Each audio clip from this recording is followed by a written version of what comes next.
All right, welcome to The Explainer.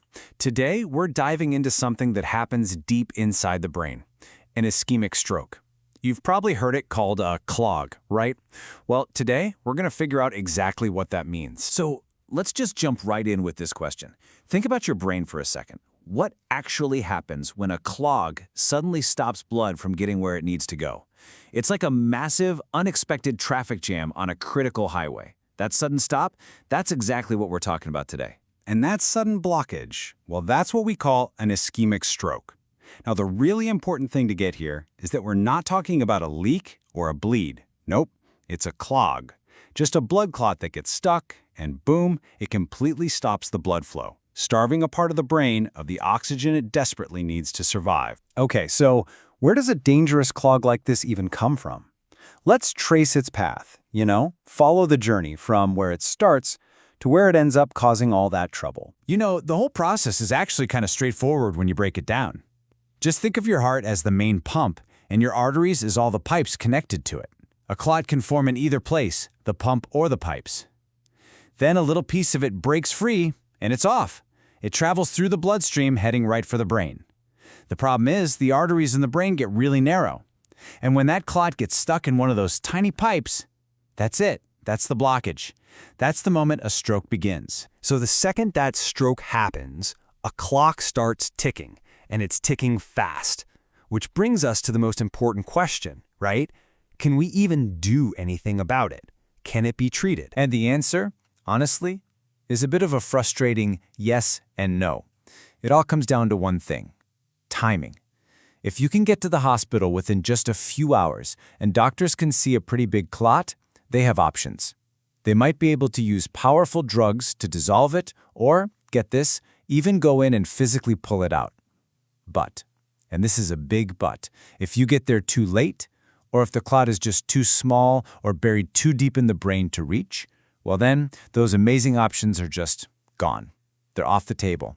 Time is quite literally everything. Okay, let's talk about something that is, without a doubt, one of the most confusing and, honestly, dangerous parts of this whole thing.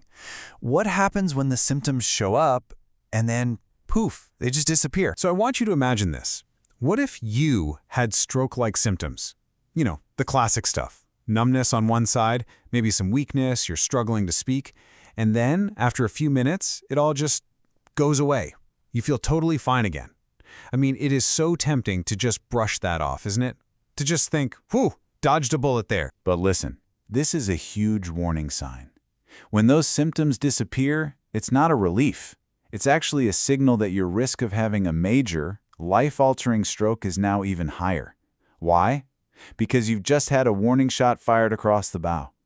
And the real danger is, because you feel fine again, you might not go get the help you urgently, desperately need. You'll probably hear a couple of terms for this kind of thing, like TIA, which stands for transient ischemic attack, or maybe mini-stroke. And yeah, technically there's a difference. A TIA doesn't leave a scar on the brain scan, while a mini-stroke does. But here's the absolute key takeaway. For you, for the person experiencing it, that difference means nothing. Zero. They are both emergencies, and they both require the exact same urgent trip to the hospital. And after something like this, a doctor might look at you and say something that sounds kind of reassuring. They might say, "You are lucky this time," but you've got to understand what they're really saying. That's not them brushing it off. That's them giving you a final, urgent wake-up call. The problem that caused it, it's still there. And next time, you just might not be so lucky. Okay. So we've got a handle on what a stroke is, but the big question is, why does it happen in the first place? Let's dig into the risk factors now, because as you're about to see, it only takes one. So here are the usual suspects, the most common causes. And as I go through this list, I want you to think of it like a personal checklist. We're talking about things like uncontrolled blood pressure, uncontrolled diabetes, smoking, high cholesterol, and a poor diet, sleep apnea, even certain heart issues like atrial fibrillation.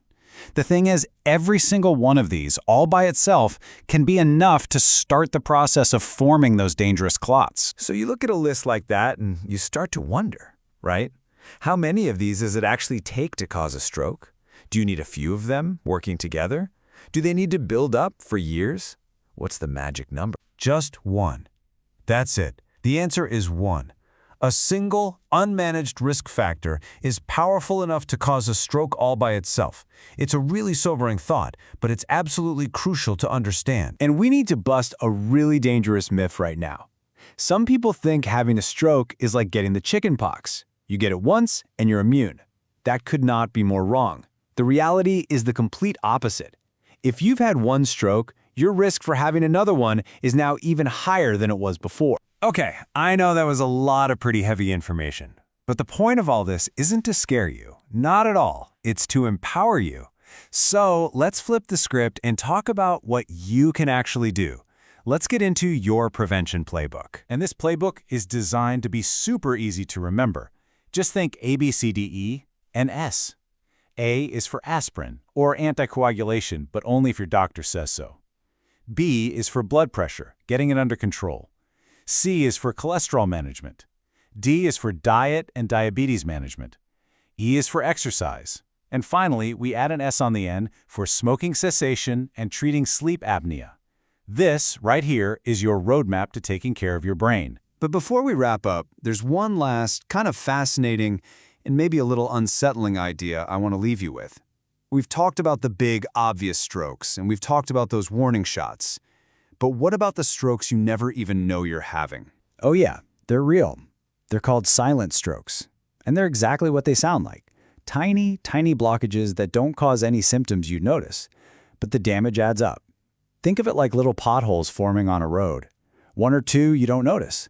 But over time, they ruin the whole surface. And all that cumulative damage, it can actually lead to a preventable type of dementia called vascular dementia.